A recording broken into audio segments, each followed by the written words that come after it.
13-year-old is youngest in Palawan to get HIV through sex. So, nabasa ko itong news na to by GMA Regional TV News, published to March 20, 2025. So, eto nga po, no, nakakabahala na sa Palawan ay may naitala na 13 years old na, hindi ko alam kung babae ito o lalaki, na nagkaroon po ng HIV, Human Immunodeficiency Virus, sa pamamagitan ng pakikipagtalik. So, napakabata, no? Halos, kakasimula lang niya mag-teenager. Na-infect siya ng HIV sa pamamagitan ng sexual transmission, pakikipagtalik.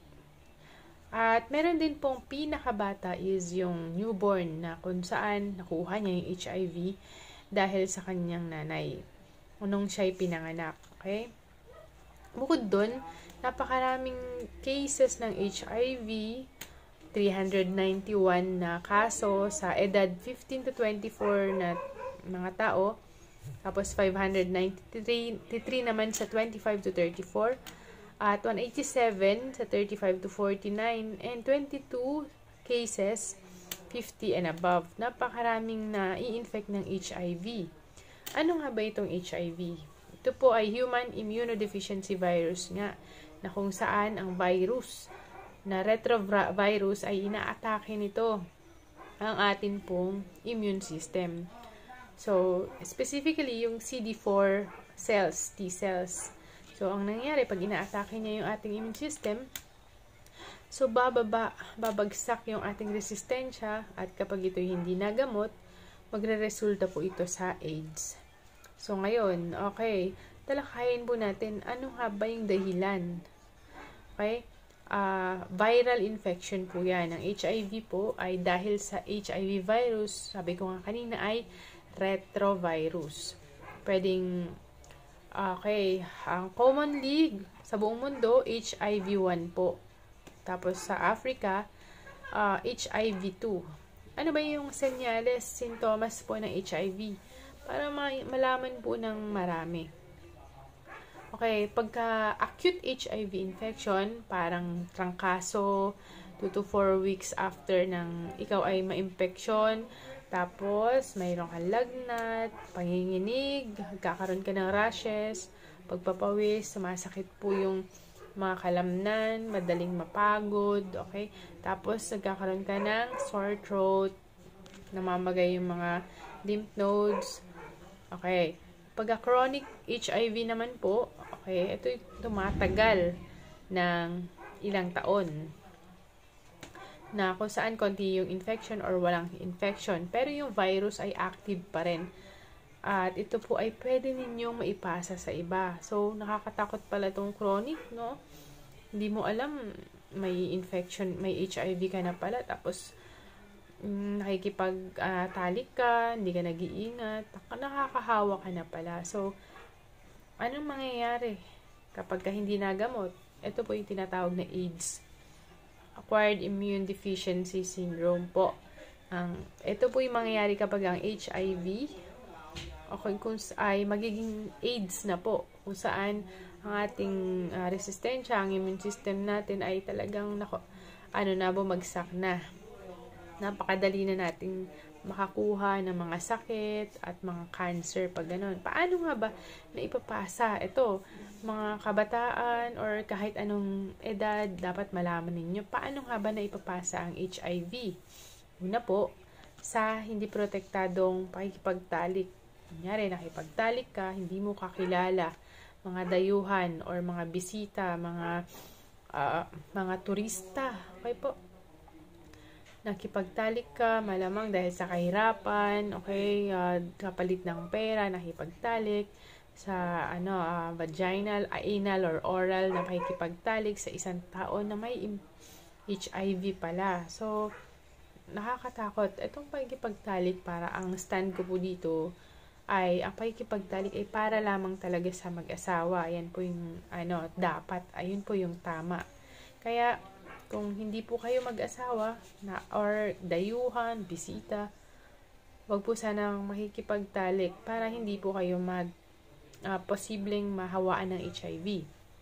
Okay, ano pa? Bukod sa hindi protektadong pakikipagtalik, pangalawa, na-expose ka sa dugo. Paano ma-expose sa dugo ng taong, kunyari, may HIV yung isang tao, na-expose ka sa dugo niya? Paano? For example, nag-share kayo ng syringe. Okay, alam niyo yung syringe, yung hiringgilya. Okay, na kung saan, nagbakuna, tapos accidentally naitusok sa'yo yung hiringgilya na ginamit dun sa may HIV. Tapos, okay naman, blood transfusion, may HIV pala. May virus pala yung trintransfuse sa'yo na dugo. Pero bihira lang naman to. Kasi yung mga dinodonate sa atin ng mga dugo is talagang dumaan naman sa maayos na proseso para mawala yung mga infection.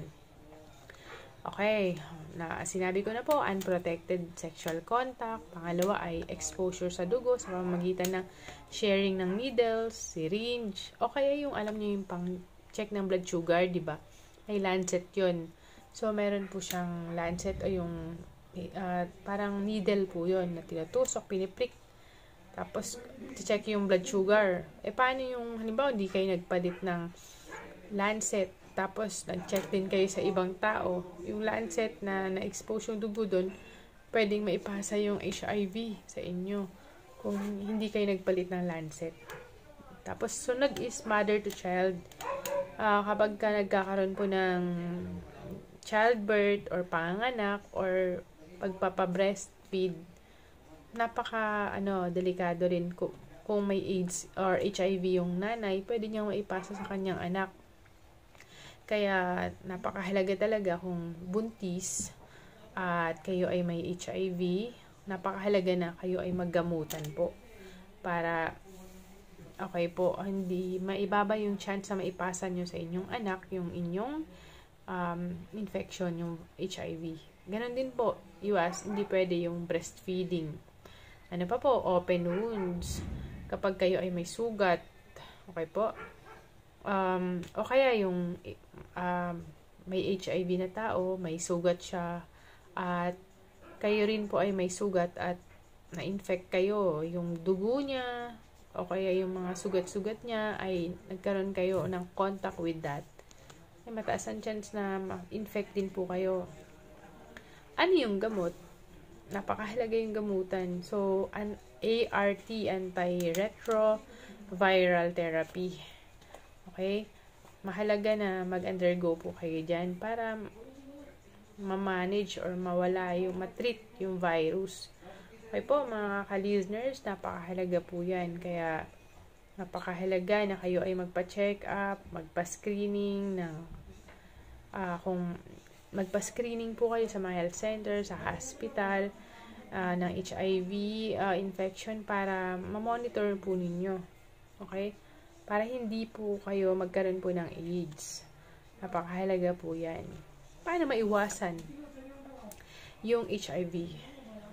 Ito po, para sa, iniisip ko yung mga taga-Palawan kasi sobrang taas po ng rate po na nagkaka-HIV doon, kahit mga bata. Paano maiiwasan? So, napakahalaga po yung safe sex practices.